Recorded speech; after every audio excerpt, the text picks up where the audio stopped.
नमस्कार। आप सभी का मेरे चैनल पे स्वागत है। ऐसा कहा जाता है कि जो होता है वो अच्छे के लिए होता है। यह बात भले ही हम तब न समझ पाते हो, लेकिन इस बात का एहसास हमें बाद में अवश्य होता है। अक्सर देखा जाता है कि मुश्किल परिस्थितियों में मनुष्य का भगवान पर से विश्वास उठ जाता है, लेकिन आज की यह कहानी हमें ईश्वर पर विश्वास करना सिखाती है।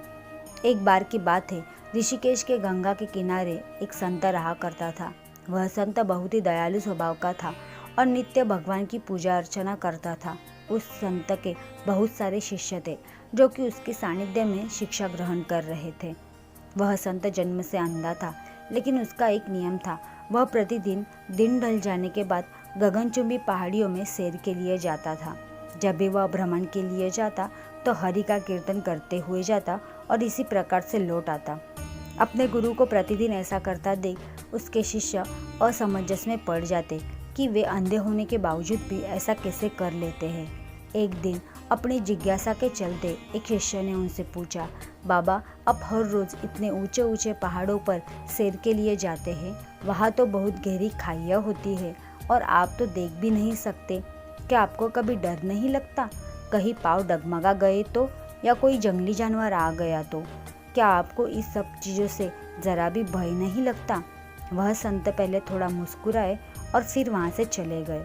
अगले दिन सुबह उन्होंने अपने शिष्य को भ्रमण के लिए साथ चलने को कहा। पहाड़ों पर चढ़ते समय बाबा ने शिष्य से कहा कि यदि कोई गहरी खाई आए तो उन्हें बता देना।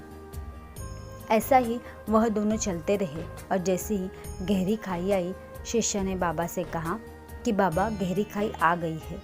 यह सुनकर बाबा ने शिष्य से कहा कि अब तुम मुझे इस खाई में धक्का दे दो। बाबा की यह बात सुनकर वह विस्मित होकर चारों ओर देखने लगा। मैं भला आपको कैसे धक्का दे सकता हूँ? ऐसा कुछ करने की तो मैं सोच भी नहीं सकता। शिष्य ने आगे कहा कि आप मेरे गुरु हैं, मैं तो अपने किसी दुश्मन को भी इतनी गहरी खाई में नहीं धकेल सकता। बाबा ने कहा, मैं खुद तुमसे इस खाई में मुझे धक्का देने को कह रहा हूँ। यह मेरा आदेश है और यदि तुम मेरी इस आज्ञा का पालन नहीं करोगे तो तुम्हें नरक की प्राप्ति होगी।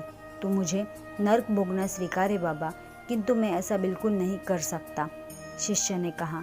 तब संत ने कहा कि अब तुम्हें समझ आया कि जब तुम एक सामान्य मनुष्य होकर मुझे इस गहरी खाई में नहीं धकेल सकते तो भला मुझे मेरे परमात्मा इस खाई में कैसे गिरने दे सकते हैं। भगवान हमेशा गिरे हुए को उबारते हैं और कभी किसी के साथ भी गलत नहीं होने देते हैं। यह सुनकर शिष्य ने अपने गुरु को प्रणाम किया और इस सीख के लिए धन्यवाद दिया। इस कहानी से हमें यह शिक्षा मिलती है कि हमें कभी भी ईश्वर से अपने विश्वास को कम नहीं करना चाहिए। यदि आपके साथ अभी कुछ बुरा हो रहा है तो हो सकता है यह आने वाले समय के लिए कुछ अच्छा होने का संकेत हो। इसलिए भगवान पर हमेशा विश्वास रखें, उन्होंने आपके लिए ज़रूर कुछ अच्छा ही सोचा होगा। अगर यह वीडियो अच्छा लगा तो लाइक, शेयर और सब्सक्राइब कीजिए।